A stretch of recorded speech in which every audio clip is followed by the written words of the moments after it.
Conscious Inquiry is a special presentation of Conscious Life News and is brought to you by GaiamTV.com. Open your mind, awaken your spirit.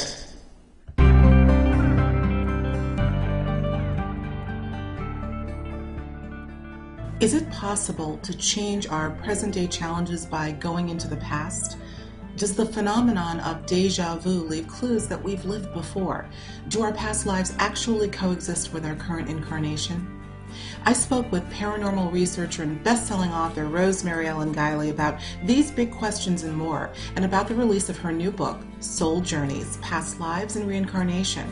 What she had to say was nothing short of intriguing.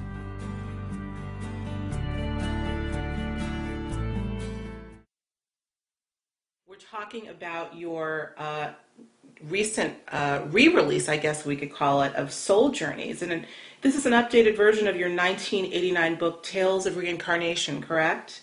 That is correct, Alexis. Great. Now, before you go any further, I want to just make a comment here. This is very interesting to me. This is 2 decades ago that you wrote this book, Tales of Reincarnation, since the original release.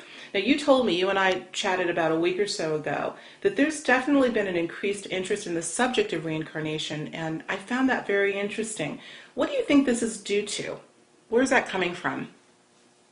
There are a number of factors involved, and over the course of my 30-year career in the paranormal and metaphysical fields, I've seen certain topics cycle through phases of popularity periodically. I think that's natural. But we have a lot of people, we have baby boom generation now who's well into middle age, and this is a time for introspection, for reviewing your life, pondering who you really are, have you lived before, what happens in the afterlife. These are all natural turning inward questions that people in midlife start asking. And, of course, then we have another factor that whenever we have periods of chaos and upheaval, we've had a lot of economic upheaval, a lot of global strife. People react to that by also trying to put daily life into a bigger context. Mm-hmm. And so interest in past lives is certainly part of that. I have always believed in reincarnation. Well, since I was a teenager, it was one of my first spiritual beliefs that I formed at an early age. It made total sense to me. And I wrote Tales of Reincarnation as an overview and introduction for the topic to acquaint people with the planet's history of reincarnation beliefs and some of the astounding cases that have been documented and investigated and validated over the years. The book also includes a lot of original material, and I include some celebrities in that, as well as people from all walks of life. So what I did with Soul Journeys, the new title of the book, is I did update it. And a lot of it still stands as very good introductory material, but I added some new material to it as well. And that just came out. I was certainly fascinated by some of the, quote, celebrity or well-known names that you cited in the book. We're going to get into that. I have a couple of questions, particularly about the incredible account of Jim Morrison's one-time confidant and one-time band manager of the Doors, of course. We're going to get into that a little bit later, because that in and of itself, I think, warrants a book. That was simply intriguing to me. But I wanted to I wanted to quote something from your book, actually from the back cover. I thought this was interesting. It says, "The past can change the present in dramatic and miraculous ways." And it says, "Learn how people from all walks of life are able to heal, empower, and change their lives through past life recall." So again, I think you made reference to this in the beginning. You said that there may be more of a longing to use past life recall today in the face of so many challenges, the economic upheaval, the social upheaval. I think that's what you were saying there. Right? That is correct. And whenever people feel in turmoil, like they're losing their moorings and they can't have as much control over their lives as they'd like, people look for ways to regain their equilibrium. And one of the things that past life recall has been well known for decades is healing the present and also paving the way for a better future. And we can do that literally by going into past lives, because a lot of the roots of issues that we deal with now and that we might deal with in the future have their origins in other incarnations. Interesting. Yeah. Well, again, I keep thinking of the Jim Morrison story. I'm sure the audience is going to be like, get to that already, will you? Because it is so fascinating. You know, last week I posted an article on my site, Higher Journeys, in which I theorized that the interest might be due to some sense in people, some sense that people are getting that the Earth is about to reincarnate herself. You know, we've heard sort of loose references to that. I know Dolores Cannon has referenced that in her Convoluted Universe, at least her latest book 4, that the Earth being a living being as well, having a consciousness as well, in this sort of transitionary point that we're in, may be rebirthing. And could that be sort of this longing for people to understand the concept of reincarnation? We're definitely caught up in a global picture, a global cycle at this present time from a number of factors. From a geological perspective, we can see through plenty of evidence that the Earth has gone through cycles, and these could be considered cycles of lifetime. Sure. And we have now, you know, a lot of attention focused on 2012, and more and more people are coming to realize this is not the end of the world, but it does herald the end of a cycle. And so when you have a lot of people focused on an ending, there's always anticipation of a beginning. Yes. And so the way I'm looking at 2012 is as a doorway to a new cycle of planetary consciousness, human consciousness. We have over the past few decades evolved a whole set of issues that we have to deal with concerning the environment, weather, the natural things that the planet is going through. And as we increase as a global village, we have to reorient our whole way of living together. Sure, I would agree with that. Well, since you brought it up, I guess I have to ask the question, since we're merely days away from the December 21st, 2012, what many are anticipating that something will happen. And I agree, I think there are a lot that understand it's not going to be the end of the world.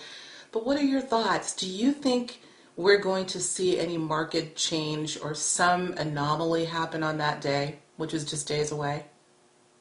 I don't think we're going to have anything on a mass global scale.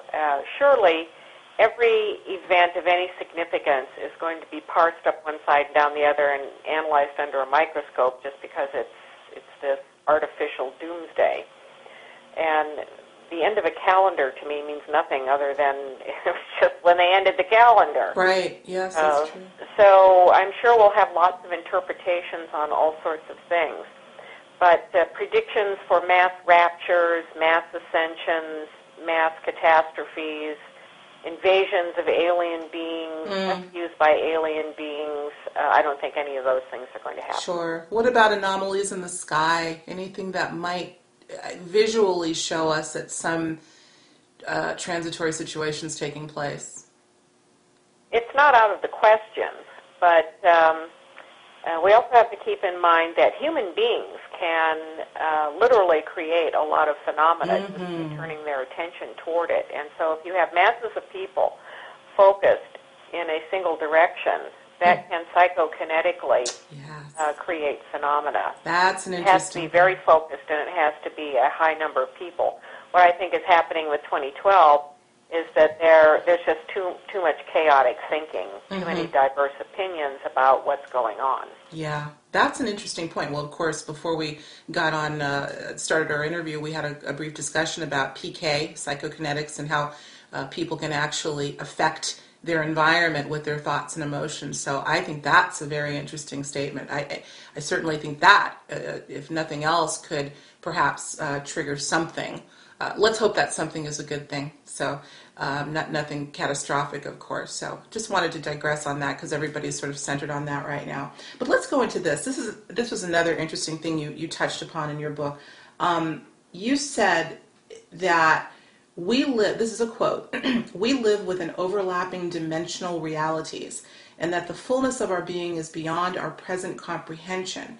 I think that some of our, quote, past life memories are time dimension slips in which we get a glimpse of our multidimensional self having an experience simultaneous to the life we are living in this particular reality.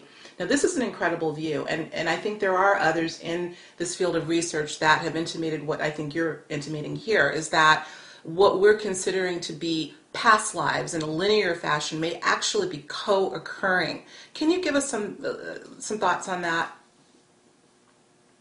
Actually, I think that really is the case, that we are not dealing with a series of lifetimes in linear time so much as lifetimes that are happening simultaneously.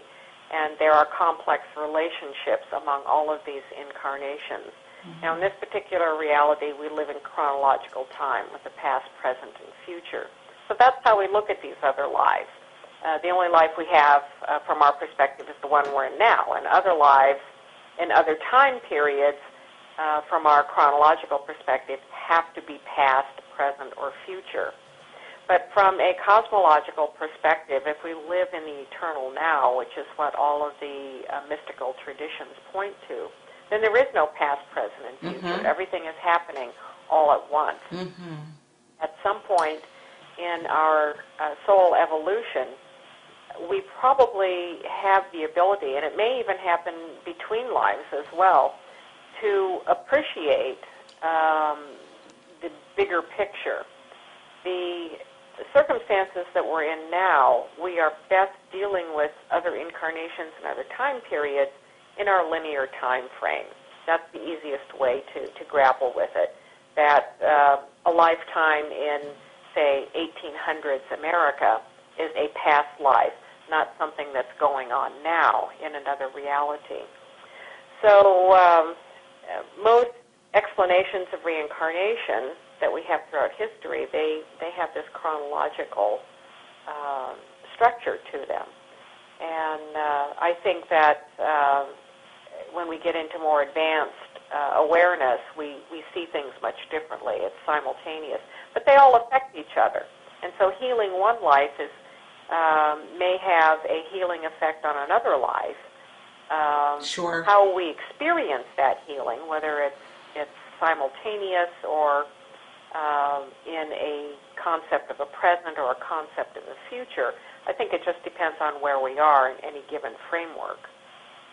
Well, you know, that, as you talk about that whole idea of simultaneous time and so forth, it makes me think of, or the chronological time that we're living in, makes me think of the subject of teleportation.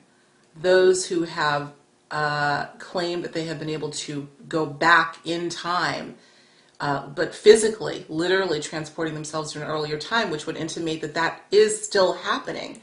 How does that correlate? It's just another way of looking at a similar phenomenon, that the concept of teleporting yourself to the past from a multidimensional perspective is you just teleport yourself to another dimensional awareness where that event is happening. It's happening concurrently. From our perspective, it would be going into the past, but from another perspective, it's just going into another dimensional awareness. That is so difficult for so many to get their arms around. And I consider myself such an open-minded person, and yet there's certain concepts that are really just so difficult to frame. Anyway, Well, you're right on that, and the thing is that we do have to live our lives and orient ourselves to a chronological time frame. And maybe at some time in the future, so to speak, our consciousness will have changed so much that chronological time will cease to exist. Right. Have another a structure for reality. But right now we have to deal with past, present, and future. Mm-hmm. And for anybody to make any headway in evolving one's concept of soul and life journey, that's the best perspective and framework to approach it from. Mm-hmm. Very good. Rosemary, we need to take a quick break. When we come back, I want to bring in very quickly the subject of déjà vu. I know that you briefly mentioned that as well in your book. So let's take this quick break. We'll be right back. Every life on Earth has the capability of knowing the world in a much more powerful way than what we've settled for. And Gaiam TV is there to support your journey into knowledge, awareness, and awakening. Our vision is to raise global consciousness by bringing viewers original interviews, inspiring films, and engaging series on today's most sought-after topics. We invite you to try Gaiam TV free for 10 days by visiting www.gaiamtv.com/CLN to claim your free trial. That's GAIAMTV.com/CLN. You won't look at your life or your world the same way again. Great. Well, we're back. And at the close of the last segment, I wanted you to touch briefly on déjà vu as it relates to what we've been talking about. You know, obviously déjà vu is that experience of having experienced something, you know, literally and exactly as it may have occurred before. Does that phenomenon somehow intimate the validity of past lives or confirm the validity of past lives in any way? Deja vu is one of the most common ways that people tap into past life awareness. And there are critics who disagree with that, who say, well, it's just repressed memories that are coming to the surface.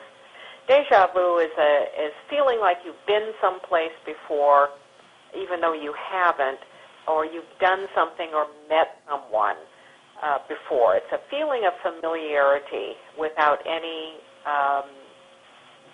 reference, you know, any framework of reference. And I do believe, and this is well documented in the past life recall literature, that past life memories can spontaneously surface. And let's say, for example, that we had a meaningful past life. I might say meaningful.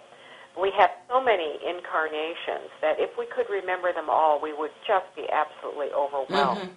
So in any given lifetime here on Earth, there are certain lifetimes that are meaningful and significant to that life, and information from those lives can present to us at key points so that we can tap into something that then is relative to the life we're dealing with now.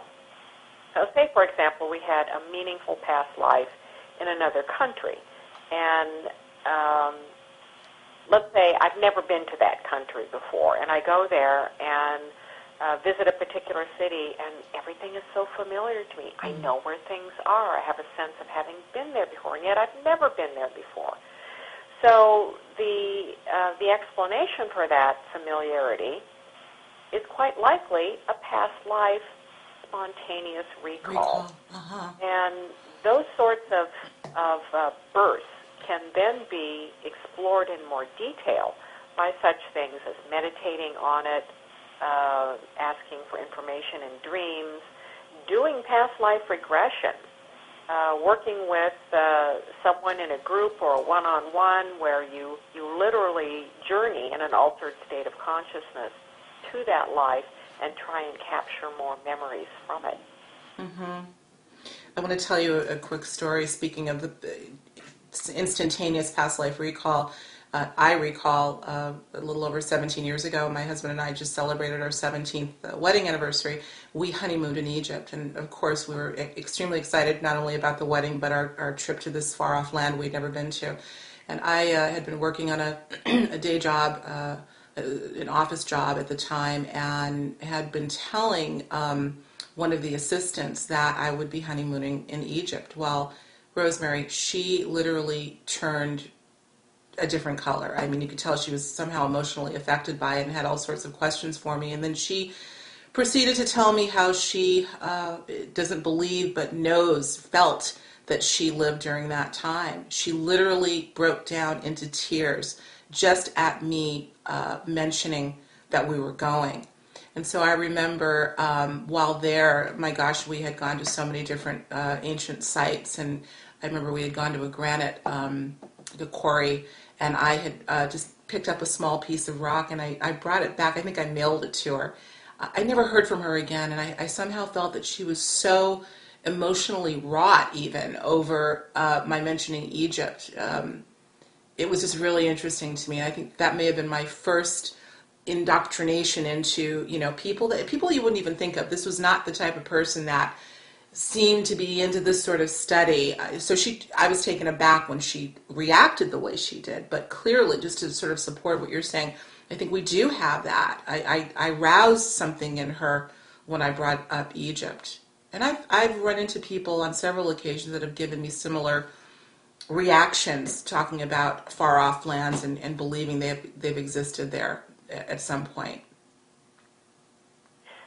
These sorts of things can surface in so many unexpected ways, and it's not uncommon and certainly understandable to shrug a lot of that off as an odd coincidence, or there's some other explanation.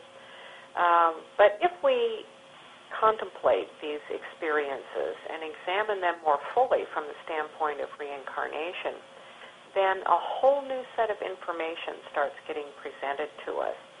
And these things are like dominoes sometimes. Mm-hmm. You allow some information to penetrate, so to speak, in certain ways, and start contemplating the idea of past lives, and then pretty soon more and more things start coming to you. Now, every spiritual tradition and religion on the planet has dealt with this subject. And even though in Christianity, this is not a tenet of Christianity, right. It was definitely discussed by the early church fathers. There were various concepts of reincarnation. And we find a lot of variety and a lot of ideas about what different traditions say reincarnation is.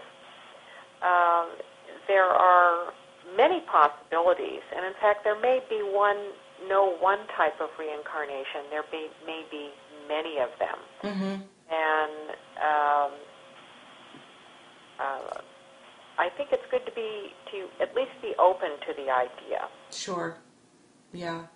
I do think, I agree with you. I think that these are subjective experiences in a large part, and that there may in fact be no template for how this occurs. In fact, I think said in one of my, I'm doing a whole month at my blog on reincarnation, and in one of my pieces, I made mention of the fact that reincarnation, especially as it pertains to perhaps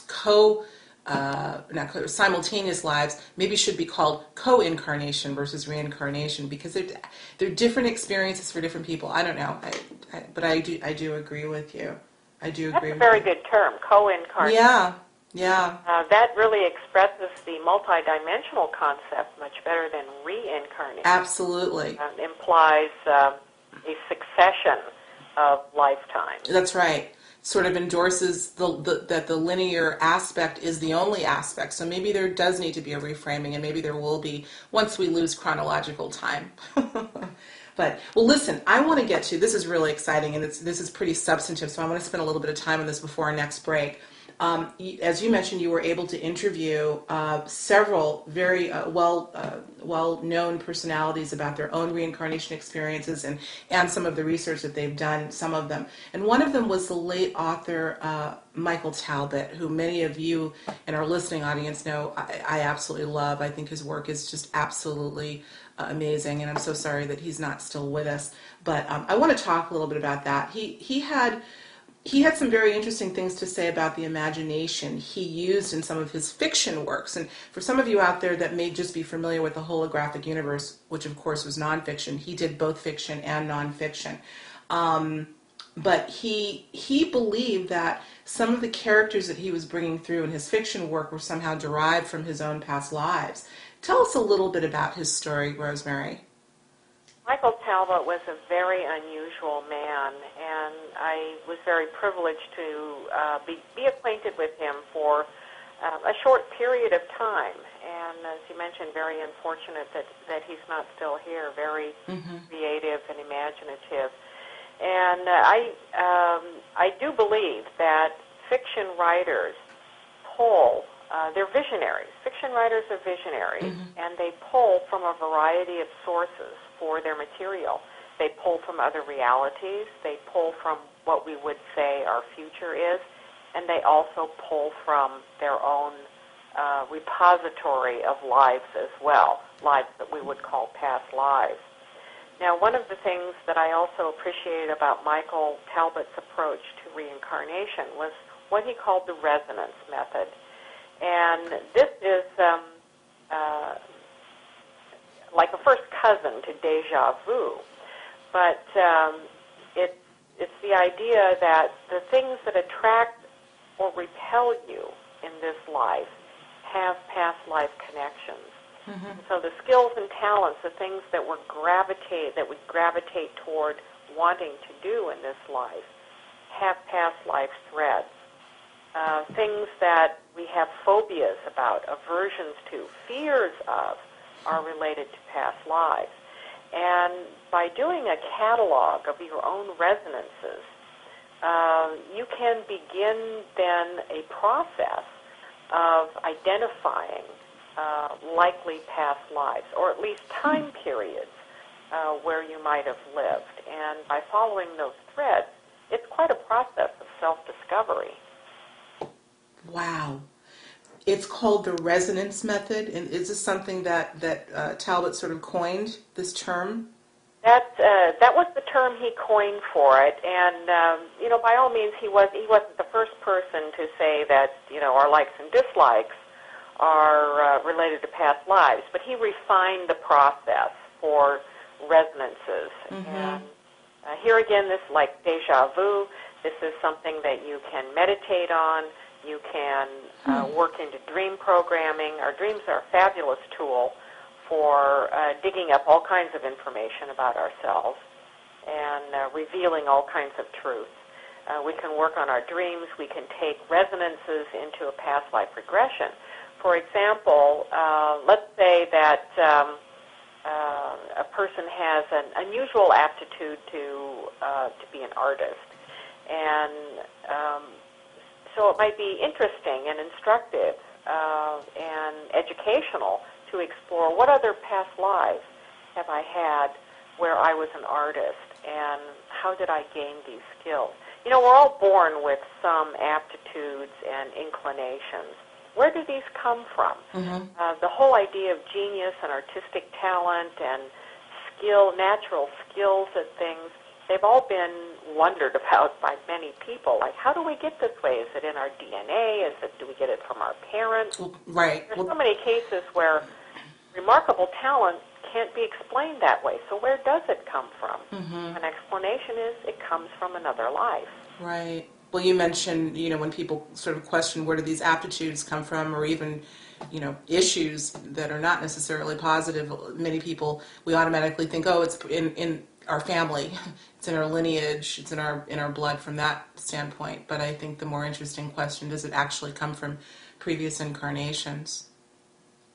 And it's probably a combination of things. It's said that we choose our parents, and may very well be the case, at least in some lives. And so we might choose, or ask at least, to be born to certain people who have some sort of background or talent or something perhaps in DNA, who knows, what information we have available to us in the life, in life. But we may choose to be born into certain circumstances that are going to enhance our ability to develop something that we'd like to develop, an activity. I even think that things concerning redemption play into it. The universe is compensatory. There's cause and effect, and this is the law of karma too. And it could be that in some lifetimes we seek out circumstances that enable us to redeem ourselves in some way. Mm-hmm. I'm glad you brought up karma, Rosemary, because I want to, when we come back, we're going to take a little break right now, but when we come back, I want to get into that as it relates to what I'm sure many of you are going to want to hear about, the story having to do with Danny Sugarman, who was a close confidant of the late Jim Morrison from the Doors. So let's take a quick break. We'll be right back, and we're going to get right into that on the other side of this. In these changing times, the journey toward global consciousness has never been more important. Gaiam TV is the first online video library dedicated to supporting your journey toward global and personal discovery. Our viewers enjoy unlimited access to our vast selection of inspiring interviews, engaging films, and award-winning wellness videos, and we invite you to try it for free. Visit www.gaiamtv.com/CLN to start your free trial. That's GAIAMTV.com/CLN. The journey starts now. Okay, great. We're back, and we're going to get into something that I, again, found so interesting. We're going to talk about karma relative to this as well, but I want to go back to Michael Talbot and how that segued into your introduction to a man by the name of Danny Sugarman, who, as mentioned, was a close confidant of the Doors' Jim Morrison, and I think at one point he was the band's manager. And as I said, this story is perhaps one of the most powerful in the book for me. There's a lot of ground to cover here. But, you know, what I want to first bring up is this intimation that there may have been a possible past life relationship between Michael Talbot, Jim Morrison, and Danny Sugarman. Could you give us just a glimpse of this story, Rosemary? And I know I'm asking a loaded question because it's meaty, but if you could give us a synopsis of this, I think that would be great. Danny Sugarman, as he just mentioned, became very involved with the Doors, first as a roadie and then as a manager. And he was very young when he met Jim Morrison. He was like about 12 years old when right. he first met. And he idolized Jim Morrison, who was extremely bright, even brilliant. And he and the Doors certainly were part of a defining voice for a generation. Like a lot of musicians, especially in that era of the 1970s, 60s and 70s, I think the Doors broke out in the late 60s.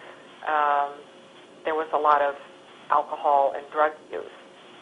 And we all know that Jim Morrison died of substance abuse at the age of 27. Yeah. And Danny Sugarman got into that as well. And he had a great deal of difficulty, which he even wrote about in his own autobiography later, getting clean, straight, and sober, and really struggled with that. But part of his rehabilitation involved looking into past lives, and this was suggested to him by a friend. While he was going through withdrawal from drugs, he found that acupuncture really alleviated a lot of his pain. And acupuncture also is a way that people often start to recover past life memories. But he decided to go into it, to take a look at it, and he recalled one especially powerful past life with Jim, where he and Jim and also Ray Manzarek from the band all shared a past life in an Asian monastery, ancient, which he felt had even been before the time of Christ, and it was a remote area. You know, it could have been like early Buddhist. And Jim was, Danny told me, he said, I don't know what the exact name is for it, but he was like the abbot. He was like the guy who ran everything. And Jim was in the process of dying in that life, and Danny had been sent there by his parents as kind of a reluctant novice. And there was some sort of teaching or wisdom about the use of hallucinogenic Yes. plants and properties, chemicals, that Jim wanted to be passed on. And it had to do with issues of proper use and misuse. And he wanted Danny to take responsibility for these esoteric secrets and safeguard them and make the proper use of them. This was a responsibility that Danny did not want, and he turned it down. And then decided that he was going to leave the monastery. So his feeling was that all of them were dealing with these things in another way in this life. They had all come together again. They were all grappling with misuse of drug issues. And it was like coming back around, full cycle, that he felt that, well, I avoided it in the past, I have to confront it now.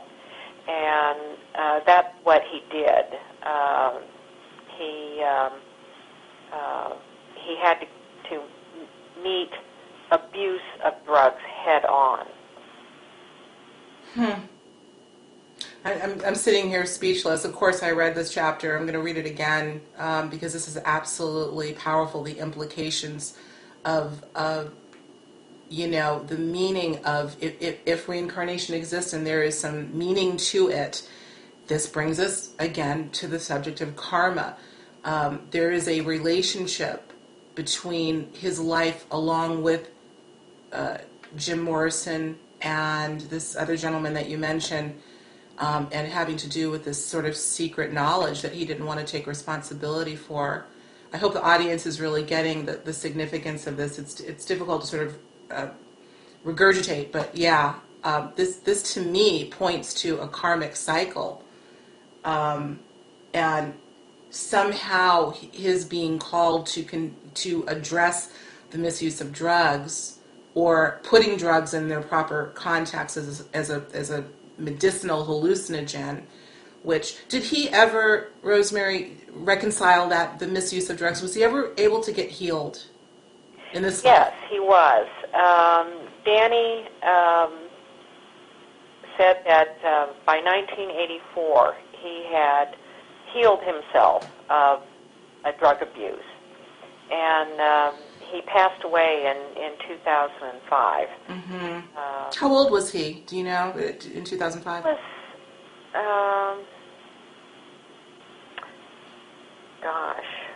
let's see, probably around 50. Oh wow, still young.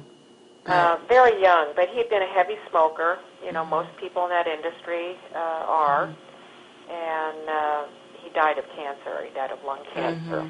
Now, Michael Talbot, through an independent past life recollection, felt that he had been a monk in that same environment, that he had been there in that lifetime, and that was one of the reasons why he had gotten to know Danny in this life.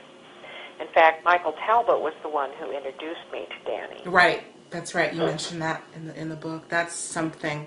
Well, let me tell you something for all of you listening out there. If there's any reason for you to want to now delve more into the subject of reincarnation, as it can be a form of rehabilitation, look at what it did. Although we did lose Danny Sugarman still at a relatively young age, it seems like he used therapeutic past life regression to get to the core.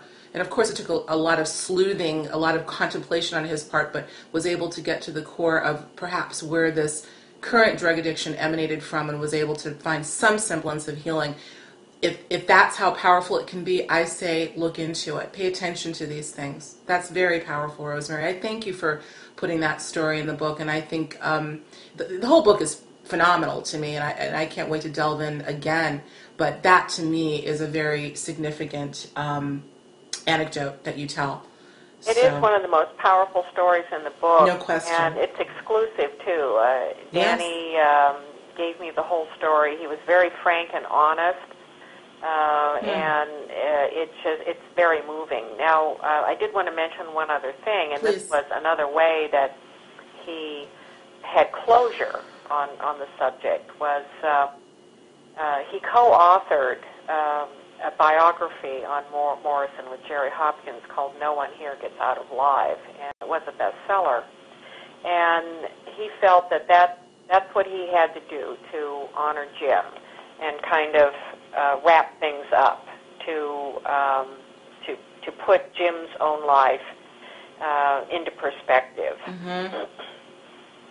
And he told me, he said, I think now that I've done just about everything I can for him. It was a debt that needed to be paid from a long time ago. Wow. That's something. You know, there, admittedly, I don't, beyond the work, albeit short career that Jim Morrison I don't know that much about, or didn't know that much about his personality, but you even gave a glimpse into that a little bit, about how dynamic and seemingly old soul-ish Jim Morrison was, you know, at the tender age of in his young 20s, was his grasping of concepts that clearly someone of his age should not have had. Again, I think you do an excellent job of giving people a synopsis of how dynamic a person this was. His thinking was so incredibly mature. You know, he was a poet, right? And it sounds like he wanted to have his poetry taken seriously. He was just dynamic, but seen through the lens of psychedelic drugs, perhaps just put too heavy a lens on it. I don't know. Very interesting. Well, he was one of these personalities, and we've seen a number of them in history. Their light is brilliant and bright, and it burns very fast, and it burns out very fast. Like they're a meteor, and that may be the path that they choose in this life. Sure. Blaze very brightly for a brief period of time, but intensely, and then they're gone. Yeah. That's that could be an interview in and of itself. Let's move on a little bit. We're winding down. I can't believe this went by so quickly. We'll take a little bit more time, though, because I have a couple of things I have to get to. You talk about mirrors as it relates to reflections, insights that we may be able to get about past lives. Now, I've always had a fascination with the mystery of mirrors. I've always tried to understand what's the significance in the sort of mystical literature. But you go into glimpsing past lives and exercises that can even be done when gazing into a mirror. Can you talk about that just for a minute? And then I want to tell you a story about my mother who had an experience like that. But if you could just elaborate on that a little bit, the mirror phenomenon. Mirrors are a very powerful tool, and they should be used carefully because the work can be unsettling for some people. But I've often recommended mirrors for a variety of spiritual past work studies. They have been considered in folklore since ancient times to be doorways to the spirit world, that they reveal truth. They are portals or openings that spirits can use to enter the present, and by gazing into them, we can transcend physical boundaries and time itself. So one way of using a mirror as a past life recall tool is to sit in a darkened or dimly lit room. It's a good idea to have a little bit of light, and you can gaze directly into the mirror and ask to see yourself in past lives. If you remain steady at it for as long as you possibly can, you may see your face change. And sometimes it can change quite dramatically. Wow. As I mentioned, this can be very unsettling for some people.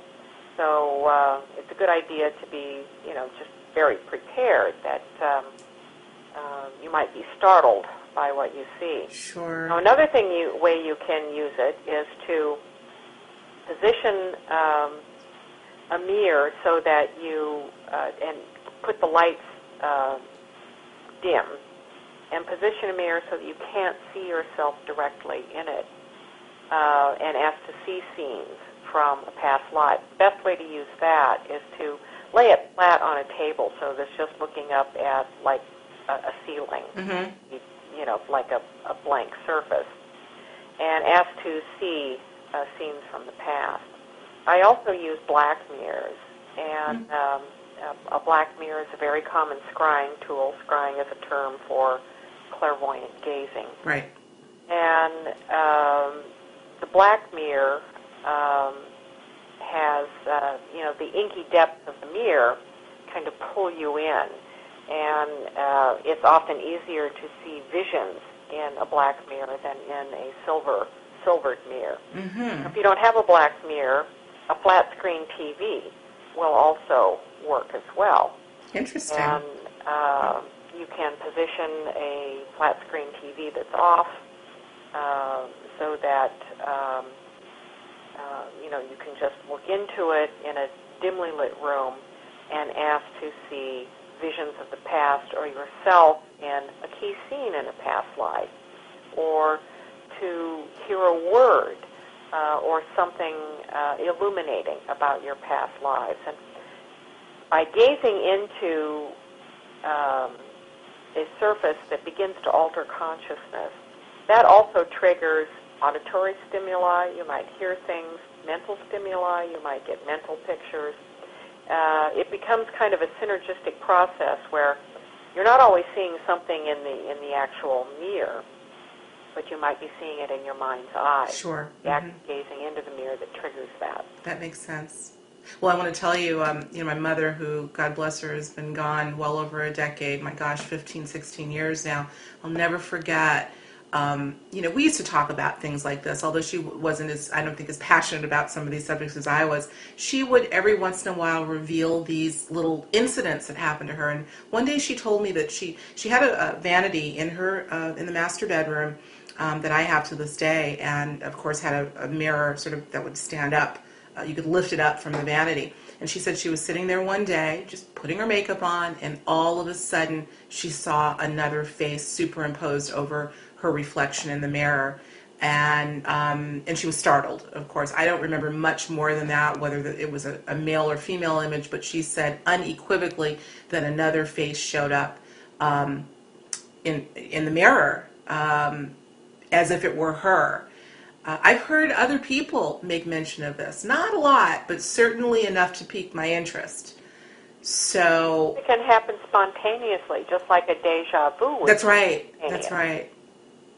So I think that's another fascinating thing, and I agree with you. I think mirrors they're very mysterious, and sort of similar to how the Ouija board may be looked at as something to be used with extreme caution and respect. In other words, don't do this just because you want to see what happens. I think there should be some substantive impetus for wanting to do an exercise like this.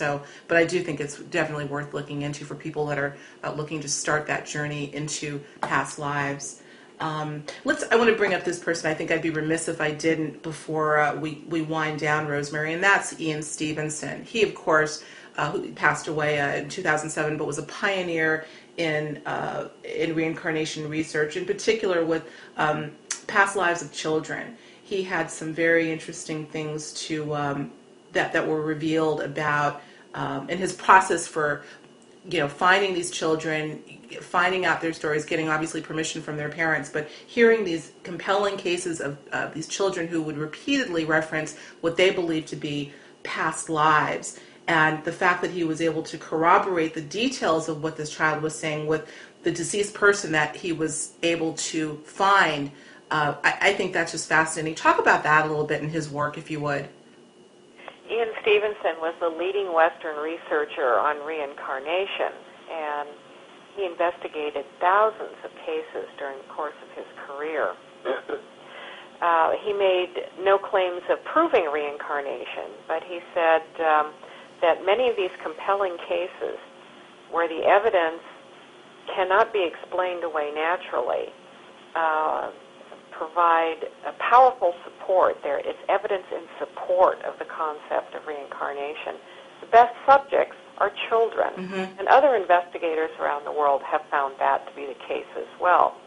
That if we are going to have a flood of spontaneous memories, they're most likely to happen in childhood. Children are like blank slates.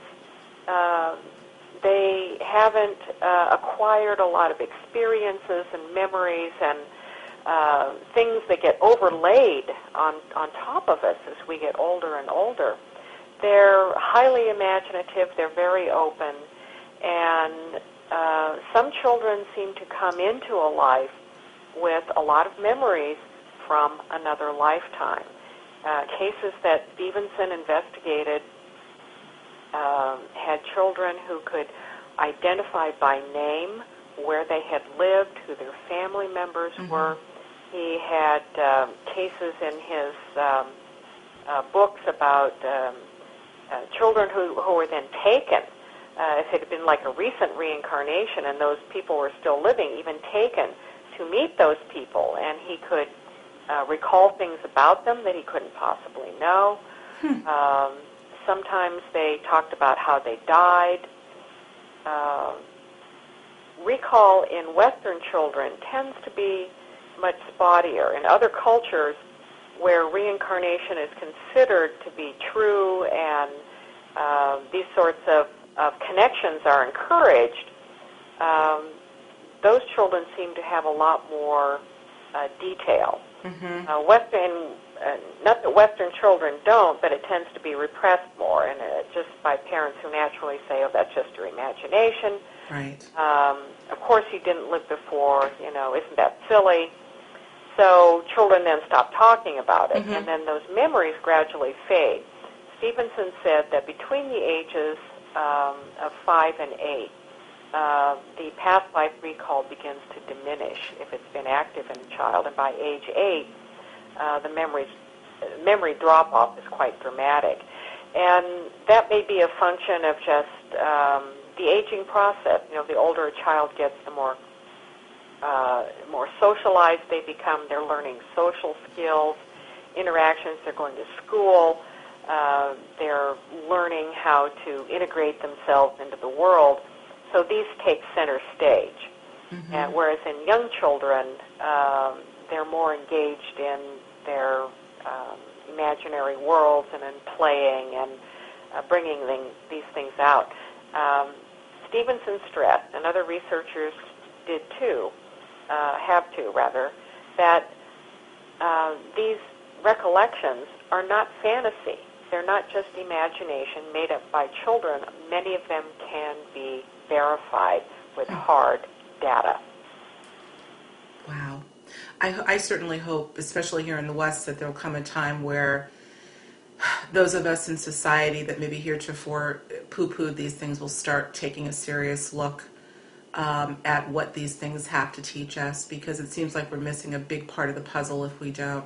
On a more somber note, I think I would be remiss if I didn't make mention of, speaking of children between the ages of 5 and 8, this absolutely horrific tragedy that happened in Newtown, Connecticut, the shooting that took the lives of 20 children. And in fact, Rosemary, I know that you live very close to that area. These parents right now, I can't even imagine the shock and the disbelief that they're going through, not to mention so many other parents around the country, but in particular, the parents of these children, these little babies that are angels in the sky, we hope. It's still very raw, we know, and it's going to be for quite some time. But from your perspective, if there was any way that we could draw upon this wonderful information that we have in the world of spirit, if these parents could somehow reach these children, if only to find out they're just okay, is there anything that they could do? Not now, but in time. There are many things that they can do, and I just want to add, my own sympathies for this mind-numbing act of violence. Mind-numbing. So beyond comprehension. Yes. We saw from the moving service, where it was the service where all the clerics from different religions spoke at the memorial service, and then President Obama spoke as well, so many faiths represented. So different faiths have different beliefs on what the afterlife is like, what happens to the soul, whether or not the soul reincarnates. So the parents, of course, who are going to be working through their grief using their own faith as the center point. I have worked with groups of parents who are, bereaved parents struggling to cope with the loss of their children. And I've also worked with paranormal researchers who are probing ways of reaching into the afterlife. And from a general perspective, we find that a number of things happen. Sometimes there's spontaneous communication, more so from older children and adults than very young children, but it's not out of the question. And communication can be a synchronicity, a sign, a sense of a presence, even hearing a sound, even in your inner ear. And many of these signs are very comforting to people. They sense that someone is still near, even if it's seeing something significant spontaneously, a sign in nature, or seeing something associated with the child that the child would have really identified with. Those things can happen spontaneously. And then there are some parents who actively seek for contact, for connection. And there are groups, there's a group called the Big Circle, which is an internet-based group. And it's not limited to parents trying to connect with children. It's anyone attempting to. It started out with parents looking for children, but it's expanded to anyone seeking contact with loved ones. And it involves electronic voice phenomena to join together in a collective group at certain times on the internet and to have tape recorders running, the computer on, to ask for signs, for a voice, for some sort of evidence. And the evidence of communication is quite startling. There are many evidential audio clips available on the internet and stories of people who have had meaningful contact. And these are personal truths. You don't have to prove anything to anybody. That's right. Else. And they can be profoundly reassuring. Yeah. So these sorts of things happen, and as the parents are working through their grief, they may experience one or more of these. Right. Well, whatever it takes, if there's anything that can be done to reassure them, to calm them, to bring back some semblance of normalcy one day, and if it's through these channels or otherwise, let that be so. Let that be so. Rosemary, I thank you, as always, for a compelling interview. You never cease to amaze me. You just do extraordinary research, so I thank you again. Folks, go out and get this book, Soul Journeys, Past Lives and Reincarnation. And Rosemary, I'm sure this is available everywhere, but why don't you give us your website once again and tell us where else folks can pick up the book?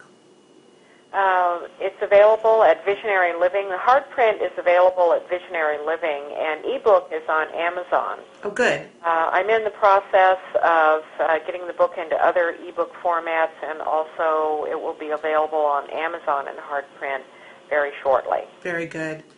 Well, folks, there's not a bad book by Rosemary Ellen Guiley, but I got to tell you, you got to get this book. I think it just covers so much. It's a veritable source guide and plenty of anecdotes of people that have had these amazing experiences. So, again, Rosemary, I thank you so much, and have a great holiday. I can't believe it. We're, 10 days away or less? Oh. So, thanks again, and we'll talk to you Alexis. soon. Okay. According to Rosemary, this new age that we're currently living in will most certainly pave the way to new levels of understanding about ourselves and the true nature of reality.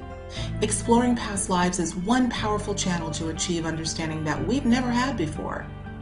To learn more about Rosemary Ellen Guiley's work on this subject and to pick up a copy of her book Soul Journeys, Past Lives and Reincarnation, visit her website at visionaryliving.com. For more great insights about this and other alternative subjects, make sure to bookmark consciouslifenews.com. Thank you for listening to Conscious Inquiry.